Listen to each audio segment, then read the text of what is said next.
Shampoo e condicionador. O que que mudou? As emulsões, loções que a gente estava falando na outra semana, elas têm como foco principal a pele. E agora, foco principal é cabelo.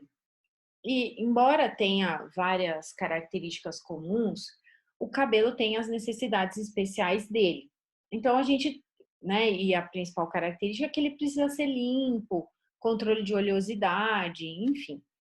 Então, eu tenho que acrescentar e posso até tirar alguns componentes da formulação. Os shampoos, eles têm por objetivo limpeza, tá? Do couro cabeludo e do cabelo em si, então do fio e do couro cabeludo onde ele tá.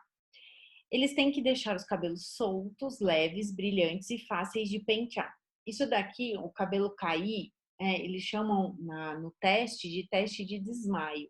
Então, o cabelo ficar brilhante, enfim, né?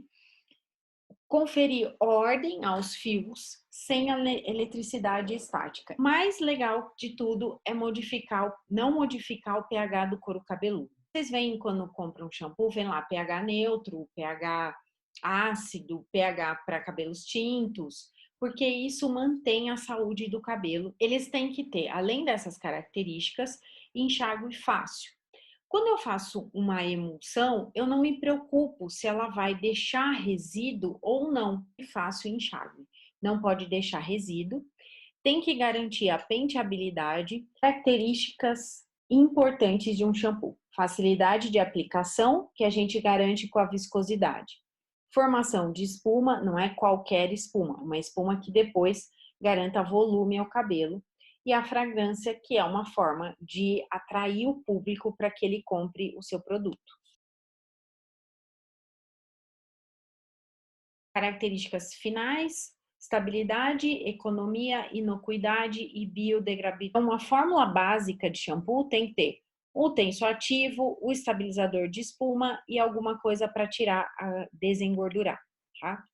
Depois vem espessante, que a gente já viu, regulador de pH, conservante, antioxidante, corretivo de odor, corante, agente opacificante, os aditivos e água. Quais são as escolhas da matéria-prima? Hoje, legislação, então não são todos os tensoativos, são todos os formadores de espuma que eu posso utilizar. Compatibilidade com a formulação, e aqui vai dar o mesmo problema que a gente teve lá atrás com o gel. Lembra que gel é hidrossolúvel? Então só pode ir lá componentes que sejam hidrossolúveis? Aqui eu tenho uma solução, basicamente água também. Eu também não vou conseguir colocar muito óleo ali, né? Para eu colocar óleo, eu vou ter que misturar, vou ter que ver esse agente espessante, se ele aguenta colocar óleo ali. O que é uma molécula de tensoativo, tá? A molécula de tensoativo é um anfótero. Lembra que é isso? Ela tem uma cadeia apolar, que é uma cadeia longa de carbono, e uma extremidade polar, bem? Então, essa extremidade polar interage com a água, mantém o produto solúvel em água. E essa apolar com óleo. Então, qual que é a ideia? O tensoativo, ele vai virar, então, essa cadeia que é apolar, vai se misturar em tudo quanto é óleo. E quando você tirar, essa parte polar vai arrastar ele. Por isso que ele é importante. Entenderam como funciona? Sim? Ele pega essa parte polar, se mistura com aquilo que é óleo. Por isso que não adianta eu passar um shampoo. Diferente de um condicionador que eu posso aplicar, não tem que ficar fazendo massagem, nada disso. Eu posso aplicar o condicionador. O shampoo eu tenho que massagear. Quando eu estou fazendo a massagem, essa parte apolar se mistura em tudo que é oleoso no meu cabelo. Entrei debaixo da água, a água vem e tira a parte polar. E junto arrasta a oleosidade do meu cabelo. O que ele faz? Ele quebra a tensão superficial entre as moléculas. Então, as moléculas elas são formadas por reações químicas. Então, o que acontece? Essa tensão é quebrada. E nessa tensão ser quebrada, ele entra lá no meio e consegue conversar com aquilo que é água e aquilo que é óleo. Bem? Classificação dos tensoativos. Então, eu tenho uma cadeia apolar, lipofílica, afinidade a óleo, e uma cadeia polar hidrofílica, tá? Então, ele pode ter essa parte polar dele muda, a parte apolar não. Então, ele pode ser catiônico, então com carga positiva, pode ser aniônico com carga negativa. Vocês já viram isso? Creme aniônico, creme catiônico, né? E não iônico. Aqui ele sempre vai ter essa característica. Não iônico, que é sem carga, e anfótero, que tem a carga positiva e a carga negativa dentro da parte polar. Então, o que eu quero que vocês reparem? A parte apolar do shampoo nunca muda. A parte apolar dele é uma cadeia carbônica longa, que está ali para se misturar com óleo. O que vai mudar é a fração polar, que pode ser positiva, pode ser negativa, pode não ter carga e pode ser os dois, né? Então, depende do que eu quero colocar ali no meu shampoo.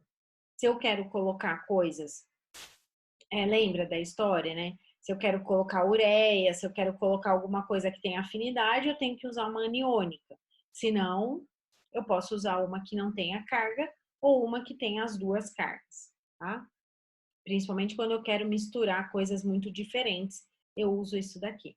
Então, o investimento está nessa diferença de tensoativo. Deixa a superfície limpa, bem, depende muito do diâmetro e número de fibras capilares, né, para você ter quantidade e emulsificação dele, tá?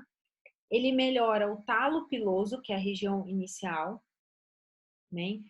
E o que acontece com o tensoativo, e quem já atingiu o cabelo de ruivo sabe, ou já fez essa maravilha, né? Essa coisa maravilhosa que é tingir cabelo de ruivo, nunca mais você fica, e depois na primeira vez que você lava, você não se atenta, porque você deveria usar um shampoo com tensoativo não iônico. Ele vai pegando o óleo, tá vendo? E formando uma micela de óleo, e depois a água retira isso. Então, tensoativo aniônico, o mais usado, lauril sulfato de sódio. Esse acho que 90% do shampoo. Bom, barato, funciona, não agride tanto o meio ambiente, tá tudo certo com ele, tá? Lauril éter sulfato de sódio, a gente já vai, né, levando a característica dele. E aí, lauril éter sulfato tetranolamina, que são os 3 tensoativos aniônicos mais utilizados. Todos os shampoos têm, bem? Eles são deslipidantes, que tiram lipídios, ensabonam bem, são bons, não precisa fazer colocar muito estabilizador de espuma, eles em si já dão uma espuma satisfação. Os catiônicos, os que são anfóteros. Anfóteros são aqueles que têm tanto a parte catiônica quanto a parte aniônica, tá? Eles não formam espumas, então são aqueles que a gente chama de baixa quantidade de espuma, bem? Não são muito bem tolerados por causa dessa característica deles. E normalmente a gente coloca outros tensoativos para formar espuma junto com o anfótero, né? Eles são bons emulsionantes. Esse daqui você vai saber quando você puser na palma da mão, puser. Quando você põe um tensoativo não iônico, ele faz uma espuma. O que dá implicância é o fato de, se eu usasse só o tensoativo, eu já teria uma espuma com alguns deles, mas isso prejudicaria o meio ambiente de uma forma que seria degradado, enfim. Aí a gente começou a achar que tinha que ter muita espuma, que quando eu esfrego, essa espuma tem que se manter. Então foram feitos os estabilizadores de espuma, né? A princípio eles foram feitos para sais de banho, para banheira, para fazer espuma, enfim, e depois pegou para o shampoo, né? Ele tem a característica de manter e o efeito de limpeza quando é o tensoativo, mas as pessoas acreditam que a limpeza está relacionada à espuma. Interessante, então deixa o shampoo um pouco mais consistente, mais viscoso, né? E depende de pH. Então, quando usa um estabilizador de espuma, tem que colocar um corretivo de pH. E aí não é todo extrato de planta, não é todo ativo que você vai colocar no shampoo, porque ele exige um certo pH. Aqui a gente tem as alcolaminas, né? Dietanolamina, que aparece muito. Isso aqui, ó. Dietanolamina de ácido graxo de coco. Então, por um tempo, todos os shampoos tinham cheiro de coco, porque foi quando descobriram esses estabilizantes, tá? E a forma mais, e como ele vem, né, um ácido graxo do coco, a forma mais fácil de mascarar o cheiro dele é se você der um shampoo, o cheiro de coco, tá? Então, já pega lá, tem cheiro de coco, você sabe que tem um estabilizador de espuma. O terceiro componente, então, tem esse tensoativo, estabilizador de espuma e espessante, o terceiro. O espessante é para acertar a viscosidade, tem a ver com o shampoo, desculpa, tem a ver com a embalagem, se eu quero colocar a embalagem pump, se eu quero colocar ele numa embalagem que aperte, né? E também tem a ver com rendimento. Quanto mais espesso o shampoo, menos eu gasto desse shampoo. Quanto mais líquido ele for, quanto menos viscoso ele for, mais vai ser o gasto. Então, como forma de economia para o cliente, eles acabam colocando bastante espessante, né? E aí a gente vê por que esses shampoos mais baratos têm esse peso por causa do espessante que vai fazer parte da formulação e não vai ter benefício nenhum. Tem que ser usado com tensioativos aniônicos, bem? Eles aumentam a viscosidade porque eles dilatam as micelas dos aniônicos, bem? E dá resistência ao movimento. Isso é um espessante, ó. Aqui eu tenho o tensoativo e eu coloco o espessante aqui no meio, bem? Carboximetilcelulose, derivados de celulose, carbômeros, os alquilacrilatos, a goma guar e goma xantã. Agentes engordurantes. Então, tem normalmente para cabelo crespo aqui, a gente precisa põe um tensoativo, olha que desgraça, né? Você vai lá, põe um tensoativo aniônico, tira toda a coisa e o cabelo fica seco demais. Então, quando o cabelo já é seco, então para cabelos secos, eu coloco agentes engordurantes, né? Mais utilizado alcolaminas e derivados hidrossolúveis. Com o agente engordurante é que apareceu a diferença entre shampoo de cabelo seco e shampoo de cabelo oleoso. Se eu tenho um shampoo de cabelo oleoso, não faz sentido nenhum eu usar um engordurante. Mas se eu tenho um shampoo de cabelo seco, faz sentido eu usar um engordurante para que ele não fique tão seco na presença do tensoativo, tudo bem? Então não é todo shampoo que vai utilizar, depende daquilo que eu quero. Monoestearato de etileno glicol ou lauril sulfato de sódio, né, os dois juntos, monoesterato de glicerina. Conservante, a gente já viu do emulsificante, nipagin, nipazol. Simples, é o melhor que a gente tem, não tem interação com nada. Os shampoos basicamente usam nipagin e nipazol. Essência vai muito do gosto do cliente, de quem está desenvolvendo a formulação, mas no shampoo é essencial. Aqui é a água. E aí tem água pesada, água destilada, água deionizada. Shampoos clássicos tem seu ativo aniônico e nada. Shampoo 2 em 1, que é para limpar, ele tem um engordurante, que é para não tirar toda a gordura e eu conseguir pentear, né, o cabelo. Então, normalmente eu falo que shampoo 2 em 1 dá a impressão que você não lavou o cabelo. Não gosto, tá? Os shampoos medicamentosos, que são para caspa, eles têm que ter o ativo, né, que vai ficar ali. Os shampoos para caspa são considerados medicamentos, não são considerados cosméticos, né? O shampoo de uso frequente para bebê tem pouco tensoativo, detergente, tá? E normalmente ele usa tensoativo aniônico, anfótero, não iônico, um pouquinho de cada um, para não ter muito de nenhum deles, tá? Isso são os shampoos para bebê. Shampoo cosmético é aquele que eu vou colocar lá seco, oleoso, quebradiço e vou pôr os ativos e pensar nos tensoativos de acordo com o que eu quero melhorar, a característica cosmética que eu quero melhorar, né? Para cabelo seco, a base é limpadora, eu tenho o anfótero, o não iônico, e ponho reengordurante.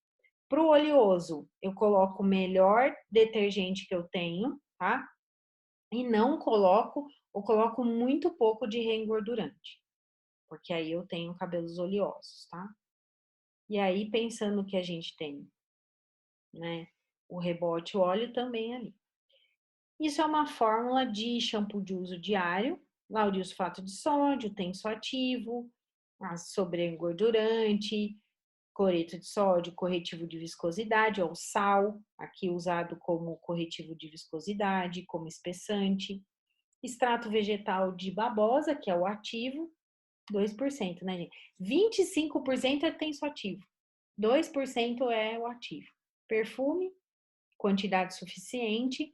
O metilparabeno, que é o conservante, e água, né? Simples, rápido, fácil, quase indolor, né? O 2 em 1 já tenho outras formulações. E aí eu já tenho a diferença para seco, normal e oleoso. Então vamos lá, ó. Aqui o espessante varia pouco, o agente condicionador varia muito, ó. Para oleoso eu não coloco, para seco eu coloco mais. O tensoativo, olha, no cabelo seco, né? Eu coloco o tensoativo aqui e no oleoso eu coloco um pouco menos de tensoativo para, né, depois eu tirar com o aniônico, ó.